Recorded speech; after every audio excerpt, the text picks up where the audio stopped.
नमस्कार. हिंदुस्थान पोस्टच्या विचार मंथन मी डॉक्टर उदय निरगुडकर या विशेष मालिकेच्या आजच्या भागामध्ये मी हर्षद वैद्य आपल्या सर्वांचं मनपूर्वक स्वागत करतो. नुकत्याच 5 राज्यांच्या विधानसभांच्या निकाल आपण सगळ्यांनी बघितले आणि त्याच्यामध्ये प्रत्येक राज्यामध्ये कुठलं सरकार सत्तेवर येणार ह्याचे सगळे आडाखेही आता सगळे बांधायला सुरुवात झालेली आहे. परंतु याच्यामध्ये तामिळनाडू हे जे राज्य होतं दक्षिणेतलं सगळ्यात महत्वाच्या राज्यांपैकी एक आहे. या राज्यामध्ये आतापर्यंत जी परंपरा होती की तिथले जे 2 परंपरागत प्रादेशिक पक्ष आहेत डीएमके आणि एआयएडीएमके हे 2 पक्ष आलटून पालटून पुढे सत्तेवर येत होते. परंतु यावेळेला शोलेमध्ये जसं ते विरुद्धचं जे कॉइन आहे ते जसं मध्ये उभं राहतं तशा पद्धतीचं एक काहीतरी झालंय आणि त्याच्यामधनं टीव्हीके जोसेफ विजय यांचा टीव्हीके सत्तेवर येण्याची चिन्ह दिसत आहेत की त्याला सर्वात जास्त 108 एवढ्या जागा मिळालेल्या आहेत. परंतु या सगळ्यामध्ये सत्ता स्थापनेची 118ची मॅजिक फिगर होती ती कुणालाच न मिळाल्यामुळे सगळाच पेच उभा राहिलाय. याच्यामध्ये कुणालाही न सांगता मौक्याचा फायदा घेण्यासाठी काँग्रेसने विजय यांना पाठिंबा पण दिलाय आणि तो त्यांनी जाहीर पण करून टाकलाय. या सगळ्या पार्श्वभूमीवरती इतके छोट्या पक्षांना इतक्या छोट्या जागा मिळालेल्या आहेत की कुठला तरी मोठा वेगळा पक्ष या विजय यांच्या सोबत आल्याशिवाय त्यांना सत्ता स्थापन करताच येणार नाही अशी परिस्थिती तयार झाली आहे. या सगळ्यामध्ये त्यांच्या विजय यांच्या शपथविधीची तयारी सुरुवात पण झाली होती. परंतु राज्यपाल महोदय जे आहेत आर्लेकर यांनी त्यांना विजय यांना आधी सत्ता स्थापनेसाठी जे बहुमत लागतं ते सिद्ध करा, ते त्याच्या पुरावे दाखवा आणि मगच तुम्ही शपथ घ्या असं सांगितल्यामुळे आता सगळ्यावरतीच पाणी फिरलेलं आहे. नेमका घटनात्मक पेच काय तयार झालेला आहे, कशा पद्धतीने सत्ता समीकरण होऊ शकतात आणि या तामिळनाडूच्या पेचावरती काही उत्तर आहे का, या सगळ्याच प्रश्नांची उत्तर आज आपल्याला शोधायचे आणि त्यासाठी आज आपल्यासोबत उपस्थित आहेत उदय निरगुडकर सर. सर आपलं स्वागत. नमस्कार सर. मला पहिले सांगा की तामिळनाडूमध्ये सध्या काय होत आहे, कुठले राजकीय डावपेच चढत आहेत, आता रमतायत? तुम्ही जे पहिल्यांदा इंट्रोडक्टरी रिमार्क मध्ये सांगितलं की 108 जागा मिळाल्या आहेत ते खरं आहे आणि ते काहीस असत्यही आहे. खरं अशा करता की हो 108 जागा आल्या आहेत का, तर आल्या आहेत. परंतु त्यातली जी जोसेफ विजय 2 जागांवर उभे होते, म्हणजे एक पेरुंबूर आणि दुसरं होतं त्रिची पूर्व. आता यातली एक जागा त्यांना सोडावी लागणार आहे. म्हणजे टेक्निकली स्पीकिंग 234 पैकी 233 जागांच्याच निवडणुका झाल्या आणि त्या 233 पैकी 107 जागा या टीव्हीकेला मिळालेल्या आहेत. त्यामुळे 234 जागा आणि 108 हे काही टेक्निकली तसं पाहिलं तर बरोबर नाही. परंतु एक मात्र खरं आहे की त्यांना 33% इतकी प्रचंड मतं मिळाली आणि त्यांच्या बरोबर सहयोगी पक्षांची जर मतं ऍड केली तर त्यांना जवळपास आता 35% मतं मिळालेली आहेत. आता परिस्थिती काय निर्माण झाली आहे तर त्यांचा जो पारंपरिक विरोधी पक्ष आहे तो म्हणजे द्रमुक, त्या द्रमुकला 59 जागा आणि 74 जागांवर द्रमुकला फटका बसलाय आणि त्यात मुख्यमंत्री स्टॅलिन हे सुद्धा पराभूत झालेले आहेत आणि त्यांची मतं 24% इतकी खाली घसरलेली आहेत. म्हणजे त्यांनी 13% मतांचा फटका खाल्लेला आहे. आता हा याचा भाग जाऊ द्या स्टेफॉलॉजीचा. आता नेमकं काय घडलंय या निकालाचं वैशिष्ट्य काय आहे तर नॉन द्रविडियन पार्टी पहिल्यांदा सत्तेवर येताना दिसते आपल्याला आणि ती जी नॉन द्रविडियन पार्टी आहे त्यांच्या बरोबर आम्ही येऊन सरकार स्थापन करू, आम्ही तुम्हाला सरकार स्थापन करायला आम्ही तुम्हाला समर्थन देतोय असं काँग्रेसने सांगितलेलं आहे. म्हणजे एक प्रकारे आता इंडिया आघाडीमध्ये टीव्हीके जाणार अशी आपल्याला स्पष्ट चिन्ह दिसत आहेत. आता टीव्हीकेने काय केलेलं आहे तर टीव्हीकेने डीएमके आणि एआयडीएमके दोघांची मतं खाल्लेली आहेत.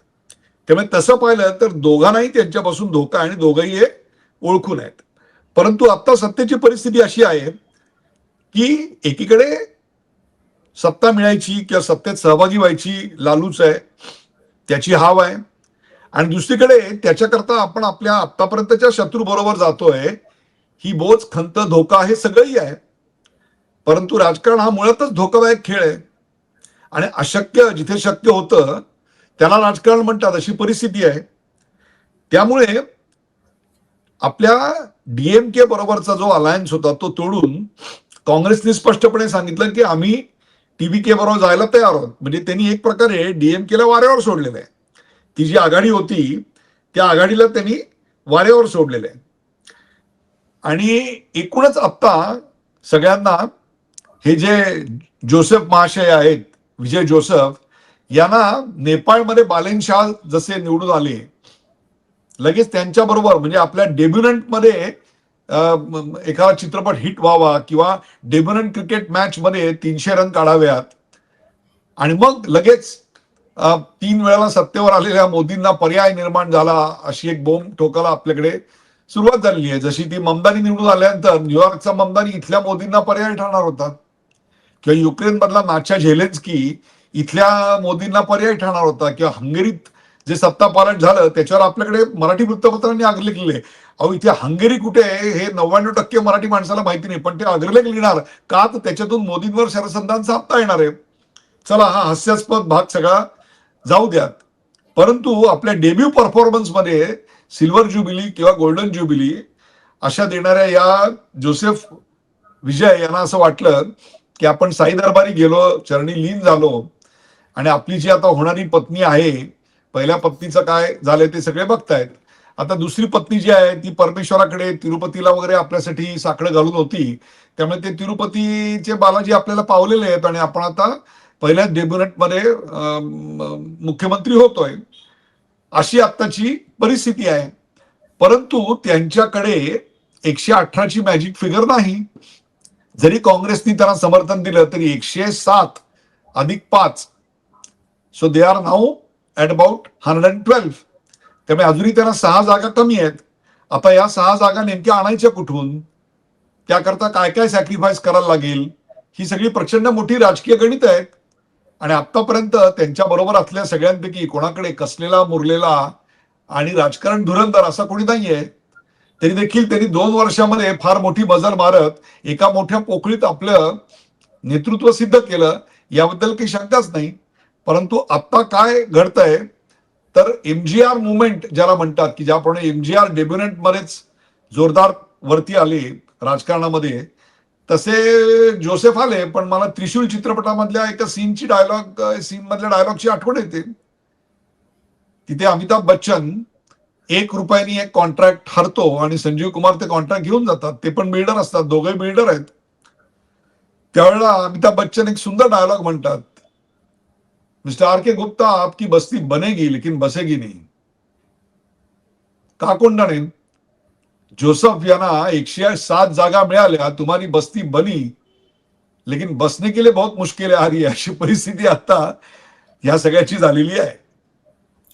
सर तुम्ही अगदी एकदम समर्पक त्याचं सगळ्या त्या सत्तापिताचं तुम्ही आता वर्णन केलंय की बस्ती बसी है नाही, बस्ती बनी है लेकिन बसेगी नाही, अशा पद्धतीची सिच्युएशन तिथे तयार झाली आहे. परंतु या सगळ्या ह्याच्यामध्ये सत्ता ते स्थापन तर व्हायला पाहिजे, मुख्यमंत्री तिथे बसायलाच पाहिजे, राज्याला चाललं पाहिजे. मग आता या सगळ्या या घडीला तिथे कुठले कुठले पर्याय उपलब्ध असू शकतात, कुठली कुठली समीकरणं होऊ शकतात, आपल्याला काय वाटतं? अगदी योग्य प्रश्न तुम्ही विचारलात. आपण एक वाईल्ड पर्याय शोधूया की जो खूपच कठीण आहे, आणि तो म्हणजे डीएमके आणि एडीएमके एकत्र आले तर. टीव्हीके हा शेवटी त्यांचा गळ्यातला शत्रू, गळ्यावर आलेला शत्रू आहे. कानामागून आला तिखट झाला. हळद कुंकाला आली आणि डायरेक्ट सत्तरांच्या पूजेला बाजूला बसली. अशा प्रकारची आत्ताची ती अवस्था आहे.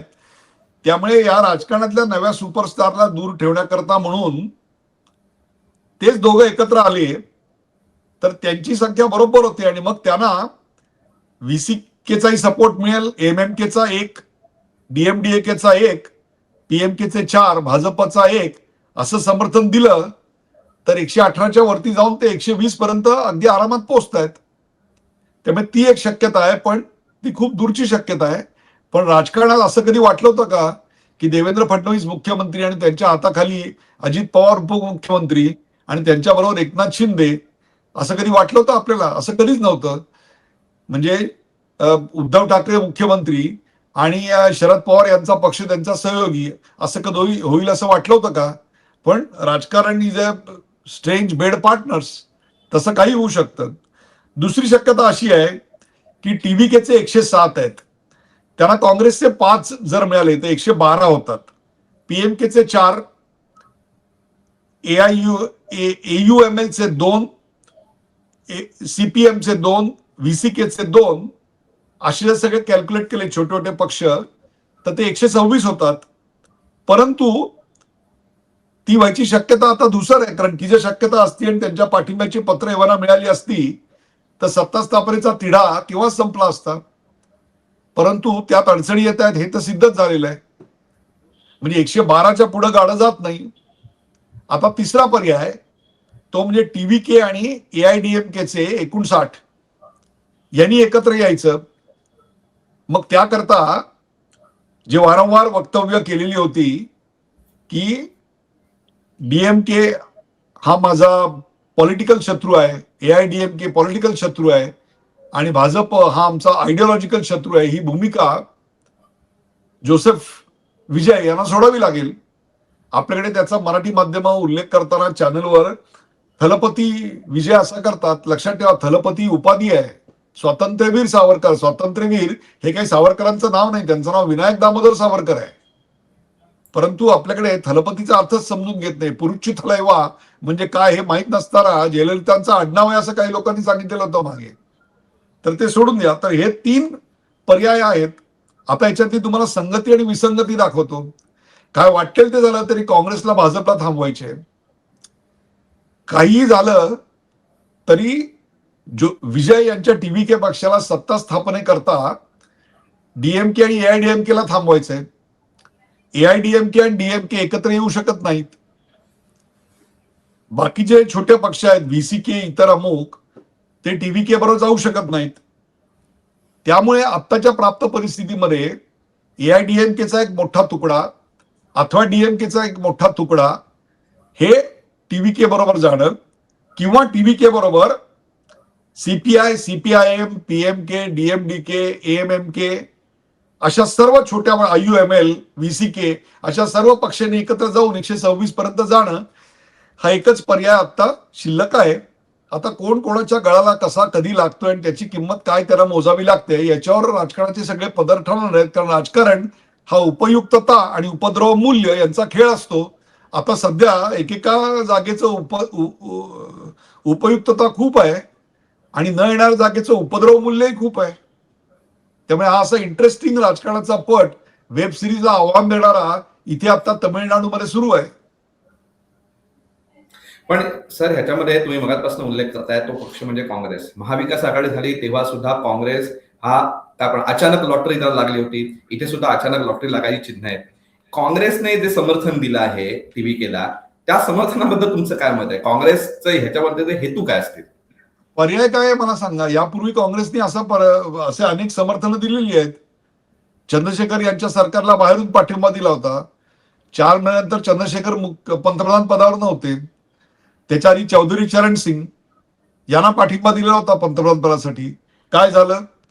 उत्तर प्रदेशामध्ये त्यांनी स्थानिक प्रादेशिक पक्षांना असाच पाठिंबा दिला होता. काय झालं? तोंडावर पडले. आणि काँग्रेसला काहीही करून भारतीय जनता पक्षाचा तमिळनाडू मधला आणि पर्यायाने दक्षिणेतला प्रवेश थांबवायचा आहे. आणि त्याच्याकरता ते आपल्या राजकीय भूमिकांशी विसंगत असलेल्या, राजकीय विचारसरणीशी पूर्णपणे विरोधी असलेल्या अशा कोणाबरोबरही जाऊ शकतात. सत्ता तुराणाम न भयम न लज्जा. त्यामुळे शत्रूला मारण्याच्या भावनेनं बेभान झालेला पक्ष सध्या काहीही करू शकतो. सर्वच पक्ष, मी काही एकाला जबाबदार धरतोय असं नाही, ते काही करू शकतात. कारण राजकारणात कुणीच कोणाचा लॉंग टर्म शत्रू आणि लॉंग टर्म मित्र नसतो. त्यात कुठलेही आयडिओलॉजी, विचारसरणी, याच्याकरता त्याग वगैरे या गोष्टी या सगळ्या पुस्तकात वाचायच्या, साने गुरुजींच्या कथामालेत किंवा दीनदयाळजींच्या जीवन पद्धतीत वाचायच्या असतात. तशा आता काही उरलेलं नाहीये. काँग्रेसने यापूर्वी केलेलं आहे, तेच आता ते पुन्हा करत आहेत. यात काही नवीन नाहीये. पण तरी सुद्धा यात जे जोसेफ विजय यांच्याबद्दल जे बोलतोय त्यांनी जे इतके 107 पर्यंत जे जाणं पहिल्याच फटक्यामध्ये, ही काही छोटी कामगिरी नाही. परंतु याच्यासाठी त्यांनी बऱ्याच गोष्टी केल्या. त्यांच्या भूमिका, राजकीय भूमिका वादग्रस्त आहेत असं याच्याबद्दल आपण चर्चा करूच. परंतु त्यांनी दिली आश्वासनांची जी खैरात आहे याच्याबद्दल पण आता बरंच बोललं जात आहे. मला तुम्हाला 2 प्रश्न आहेत. त्यांच्या राजकीय भूमिकांबद्दल पण मला सांगा आणि एक अर्थशास्त्राचे अभ्यासक तज्ज्ञ म्हणून तुम्ही आम्हाला सांगा की त्यांची जी सगळी आश्वासन आहेत ती आर्थिकदृष्ट्या व्यवहार्य आहेत का? आपलं काय मत? त्यांची आत्ताची जी भूमिका आहे ती लेफ्ट टू सेंटर म्हणजे साधारणतः डाव्या विचारसरणीकडे काहीशी झुकलेली, पण पूर्णपणे उजव्या किंवा हिंदुत्वादी विचारसरणीच्या सर्वसाधारणपणे त्या पक्षांच्या विरोधातली आतापर्यंत राहिली. आणि ते त्यांनी आपल्या भाषणांमधून वारंवार सांगितलेलं आहे. आणि त्यांचे वडील जे आहेत त्यांनी काँग्रेसच्या समर्थनाचं एक प्रकारे वेलकम केलेलं आहे. पण निवडून येण्याकरता जी अनेक कारणं आहेत. एक तर म्हणजे एक पोकळी होती, ती पोकळी भरून काढण्यात एआयडीएमकेला अपयश आलं, ती पोकळी याला मोकळी मिळाली आणि त्याच्यात त्यांनी आपलं अस्तित्व सिद्ध केलं. म्हणजे काय आहे बघा, 33% मतं मिळवायला पश्चिम बंगालमध्ये लाखो कार्यकर्त्यांची 15 वर्ष गेली भाजपची, आणि इकडे 35% मिळवायला 2 वर्षापूर्वी पक्ष आला आणि लुंगी डान्स केला आणि त्यांनी 35% मतं मिळवली. हेच भारतीय राजकारणाचं मला न कळलेलं तमिळनाडूचं कोड आहे, तुम्हाला मी सांगतो. ते जाऊ द्या, त्यांनी काय काय दिलंय तुम्हाला सांगतो. असं वाटेल की आपला जन्म तमिळनाडूत का नाही झाला. 2,500 रुपये महिलांना दरमहा देणार, त्याच्यानंतर 200 युनिट पर्यंत वीज फुकट देणार, त्याच्यानंतर दर 1 महिन्याआड म्हणजे वर्षाला 6 सिलेंडर ते फ्री देणार आहेत. 4,000 रुपये अनएम्प्लॉइड युथ, तरुण बेरोजगार तरुणांना, युवकांना 4,000 रुपये बेकारी भत्ता देणार आहेत. 50 लाख जॉब देणार. कुठून देणार, कुठल्या सेक्टरमध्ये देणार, कुठली इंडस्ट्री येणार, एमएसएमईचा कुठला प्रोजेक्ट तुम्ही राबवताय, केंद्र सरकारशी असे फटकून वागताय, त्यांचा कुठला प्रोजेक्ट तुमच्याकडे आणणार, ते कुठली पीएसयू तुमच्याकडे मोठा धंदा उघडतीये, कशाचं काही नाही. प्रॉमिस केलेलं आहे 60 लाख. जर एखाद्या गरीब विद्यार्थ्याला शिकायचं असेल तर त्याला 60 लाखाचं लोन, ज्याच्यावर कर्ज नाही, लोन काही व्याज नाही, काही नाही, कधी परत करा काही माहिती नाही. म्हणजे निवडून येण्याकरता आता फक्त तुम्हाला सांगतो चंद्र द्यायचा बाकी आहे. दक्षिणेमध्ये ही फ्रीबीची परंपरा एवढी मोठी आहे. एक पक्ष म्हणतो की मी गहू देतो, दुसरा म्हणतो मी तांदूळ देतो, तिसरा म्हणतो मी डाळ देतो, चौथा तेल देतो, तर पाचवा म्हणतो आम्ही पीठ देऊ भाकरी आणि पोळी करायला, तर 6वा पक्ष म्हणतो ते घरी येऊन त्याची पोळी भाजी करून द्यायला मोलकरीण पण घरी पाठवू. काय वाटते ते तुम्हाला मी सांगतो, निवडून आणण्याकरता केलेले अशीच प्रॉमिसेस. 8 ग्रॅम सोनं, गरीब मुलीचं लग्न असेल तर 8 ग्रॅम सोनं, आणि गरीबागरीब पोर जन्म आलं तर 2 ग्रॅम सोनं. कुठून येणार आहे ते पैसे. आजच आर्थिक अवस्था आपण पाहतो, वेगळा कार्यक्रम करूया, जसं आपण पश्चिम बंगालवर केला होता, त्याच्या आर्थिक कशी बर्बादी झालेली आहे. तमिळनाडू आर्थिक बर्बादीच्या उंबरठ्यावर आहे. आज अशीच प्रॉमिसेस देऊन केजरीवाल यांचा करंट आणि दिवटा पक्ष आप पंजाबमध्ये सत्तेवर आला, आणि हे फ्री ते फ्री या नावाखाली त्यांनी सगळी उधळपट्टी केलेली आहे. आणि दिल्लीचं पंजाब भवन सुद्धा त्यांना आता गहाण ठेवावं लागलेलं आहे.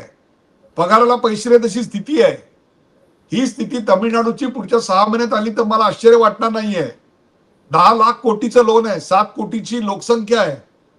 विचार करा, कुठली मोठी इंडस्ट्री नाही आहे तुमच्याकडे. इंडस्ट्री येणार कधी, ती टाकणार कधी, त्यातून जॉब निर्माण होणार कधी.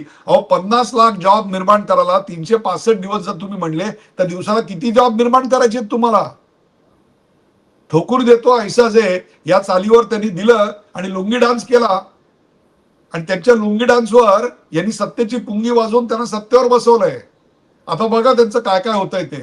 त्यामुळे एक अर्थशास्त्राचा अभ्यासक म्हणून सांगतो, बर्बादीच्या वाटेवर म्हणजे उतार आहे, आणि त्या उतारावर गाडीचा ब्रेक फेल झालेला आहे, आणि जो ड्रायव्हर आहे तो दारू प्यायलेला आहे. अशी स्थिती आता तिथल्या सगळ्या वातावरणाची असं मला वाटतं. पण सर तुम्ही हे सगळं चित्र सांगितलंय त्याच्यावरती म्हणजे शून्य माणसाला हसायलाच येईल असंच हे चित्र आहे सगळं. परंतु या आपण जे सगळं राजकीय डावपेचांबद्दल जे बोलतोय त्याच्यामधला एक सगळ्यात जो महत्वाचा पक्ष आहे म्हणजे AIADMK, त्या पक्षाच्या फुटीबद्दल बोललं जात आहे सातत्याने. हा पक्ष फुटणार असं सांगितलं जात आहे, आणि हा सत्तेसाठी बंद दाराला चर्चांमध्ये TVK बरोबर जाणार असं चित्र सध्या दिसतंय आणि सांगितलं पण जात आहे. हे किती खरं आहे आणि याच्याबद्दल आपलं विश्लेषण काय. बघा, जयललिता यांच्यानंतर त्या पक्षाला लार्जर दॅन लाईफ अशी इमेज असणारा एकही नेता सापडलेला नाही. मध्यंतरीचा काही काळ पन्नीरसेल्वम होते, पण ते पन्नीरसेल्वमांनी तो पक्ष सोडला, ते सगळं राजकारण जाऊ द्या. त्यानंतर पलानीस्वामी आले, ते उत्कृष्ट कुशल संघटक आहेत, परंतु ज्याला आपण करिस्मॅटिक इमेज म्हणू तशी इमेज काही त्यांच्याकडे नाही. त्यामुळेच त्यांना DMKनी जी प्रस्थापितांच्या विरोधातलं मत ही जी एक गोष्ट निर्माण झाली होती, त्या निर्वात पोकळीत स्वतःला सिद्ध करता आलं नाही, आणि त्याचा फायदा उठवत तिथे आता या क्षणाला TVK जोसेफ विजय यांचा पक्ष आलेला आहे. आणि एक लक्षात घ्या तुम्ही, all is not well with AIADMK. ठीक आहे, त्यांना आता काय जागा मिळाल्या आहेत त्या 50-55 जागा हा सगळा भाग सोडून द्या. पण संपूर्ण तामिळनाडूचा जर विचार केला तर 105 जागांवर त्यांच्या उमेदवारांचं डिपॉझिट गेलेलं आहे. आज सगळेजण जोसेफ सत्तेवर बसणार की नाही बसणार याविषयी बोलतायत, परंतु AIADMके जी पिछेहाट झालेली आहे त्याच्याविषयी फार कमी लोक बोलतायत. आणि हे कोणासमोर झालं त्यांचं, तर TVKच्या अशा उमेदवारांसमोर की ज्यातले 70% राजकारणातले नोवाईस म्हणजे अत्यंत नौखे आहेत. कोण ड्रायव्हरचा मुलगा आहे, कोण रिक्षावाला आहे, कोण सँडविच विकत होता रस्त्यावर, कोण सायकलची पंक्चर काढतोय. यांच्या समोर कसलेले राजकारणी जे आहेत AIADMकेचे ते पराभूत झालेत. म्हणजे प्रस्थापित राजकारणाला तिथली लोक किती कंटाळलेली होती हेच यातून बाहेर येत आहे.